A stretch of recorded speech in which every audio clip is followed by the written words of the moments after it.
Abantu balala nabafazi babantu lapha. Our task here is to save God holy, is to worship God holy, is to fear God. Unless bayovala motel bayenze isikolo.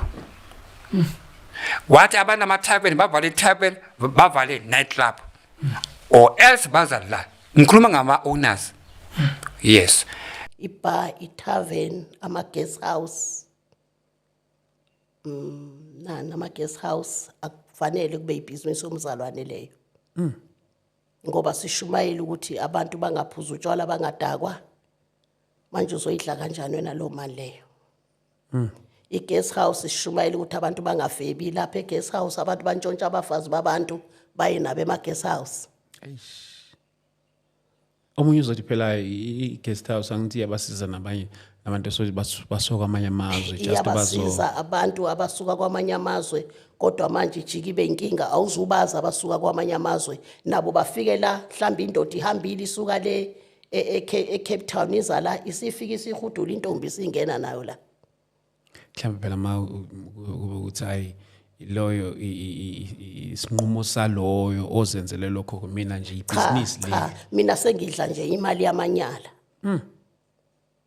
ngeke impela ingilosi bekhona lapho ngeke umoya oyingcwele abekhona lapho masenza amabhizinisi kufanele sizazi izinto ezithandwa uNkulunkulu nezinto ezingathandwa uNkulunkulu njengokudla khona okuthandwa uNkulunkulu khona ongathandwa uNkulunkulu umzalwana akenzi noma yini yo man ama guest house guest house impela qha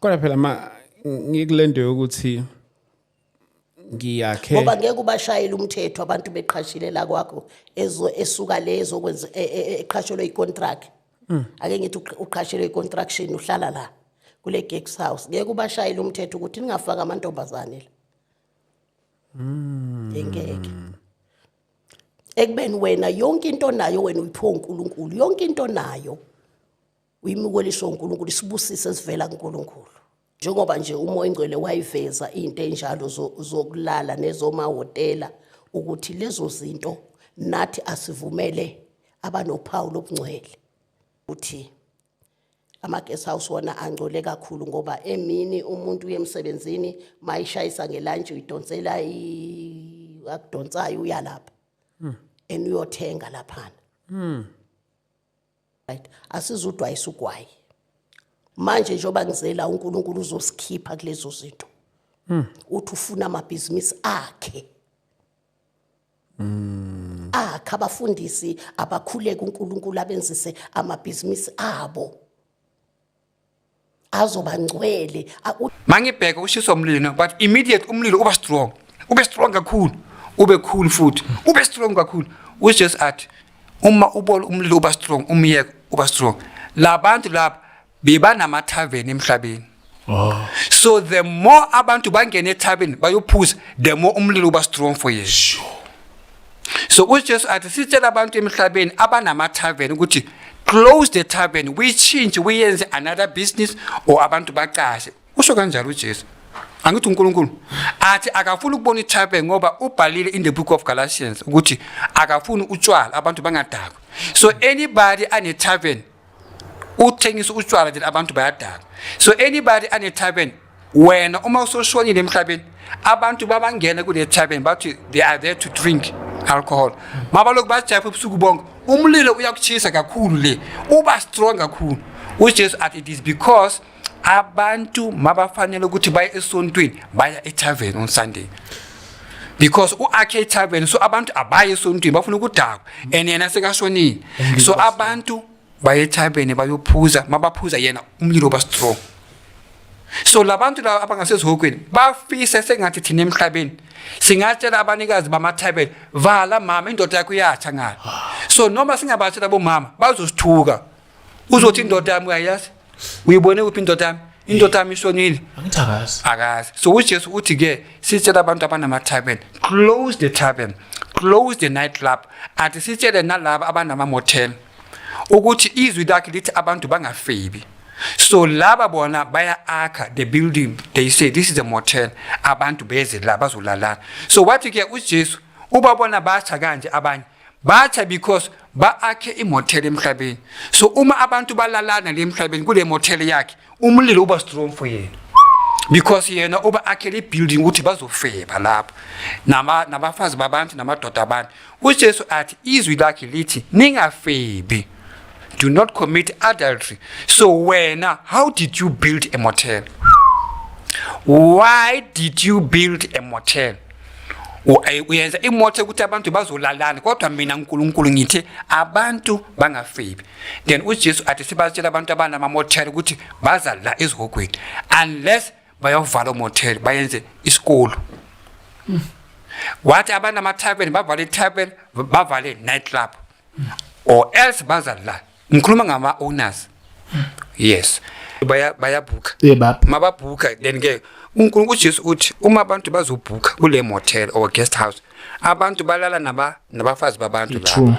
So uJesu uthi njengoba abantu bazofeba kule building le eyakhe naye umnikazi wale building uyafeba spiritual na ngoba uba akhele building ukuthi bazofeba. Listen, uNkulunkulu uthi singafebi angithi.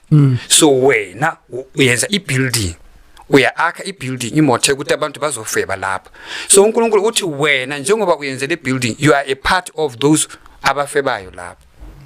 Abantu bayafeba ngithi wena ubayenzele ibuilding ukuthi bazofeba. That means mabafeba uJesu uthi nawe ufeba nabo ngoba ubayenzele indawo yokufeba.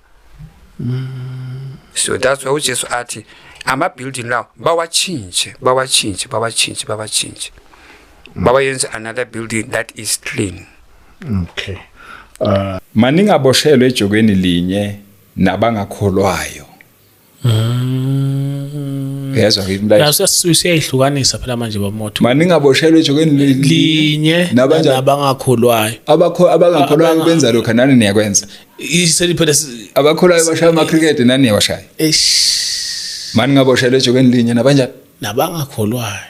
Uyabona ukuthi waboshelwa ejokweni linye nabangakholwayo ulahlekelwa ingubo yokukholwa.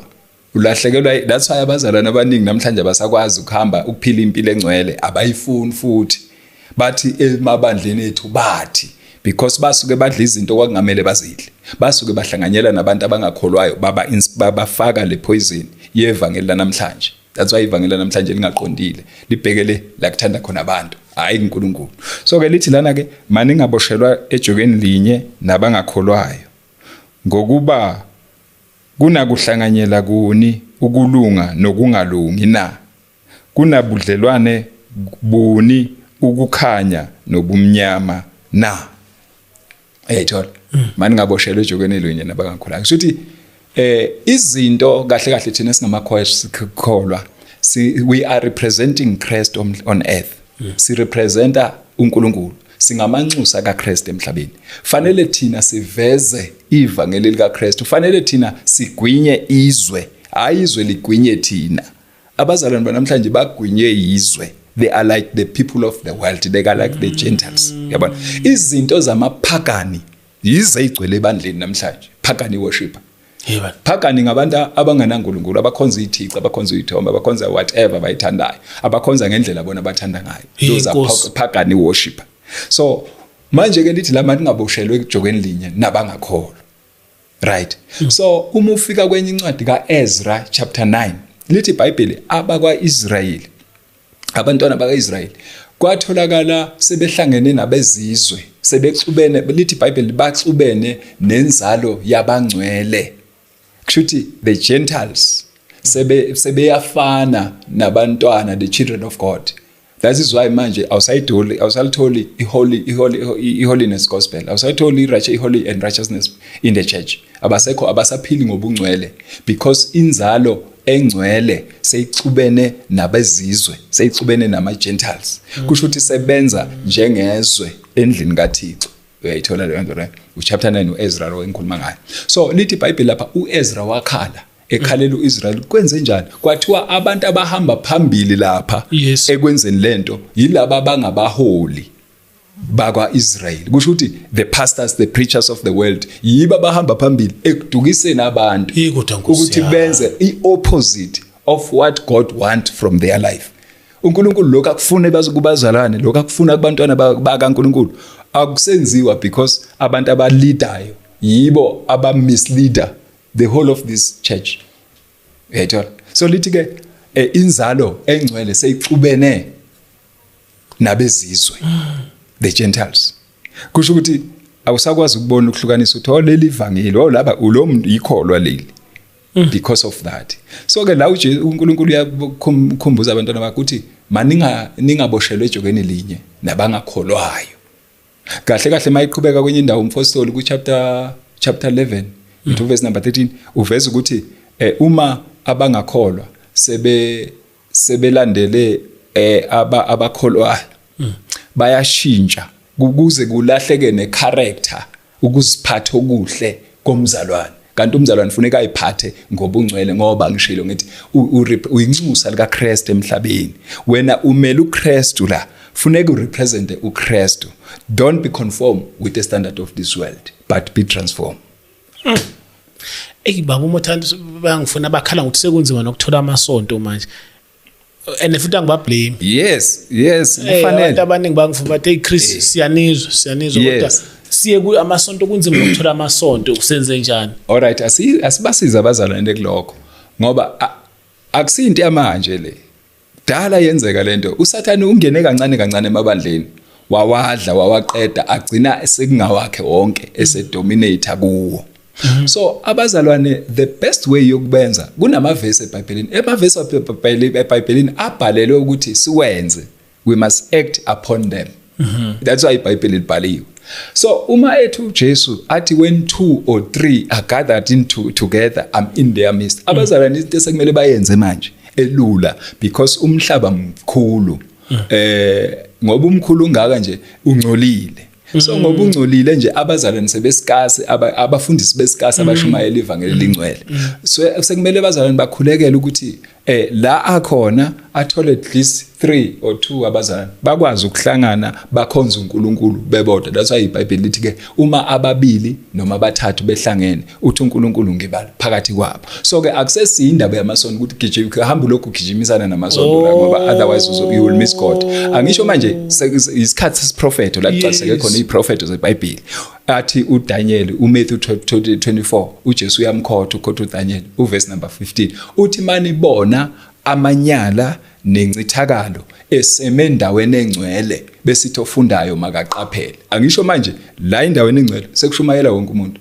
Zinyanga, abathakathi, izangoma, amalesbiani, yonke into wonke umuntu uvumelekile manje ukushumayela. Ngoba sekugcwaliseka isiprofeto sokugcina ukuthi kuyo ezikhathini zokugcina kuzoba khona abafundisi abaningi nabaprofeti bamanga abaningi. Matthew chapter 24 verse number 24 from verse mawucala from verse number 15 kodwa verse number 24 bese lithi ke verse 22 akhona ithi ngenxa yokwanda bobubi sekwande ini ububi then sekuyolahleka nabakhethiweyo uma kungenzeka. So bese lifundisa lokho ukuthi abantu mabaqaphele kulesikhathi isikhathi sokuqaphela angisho isikhathi serapture.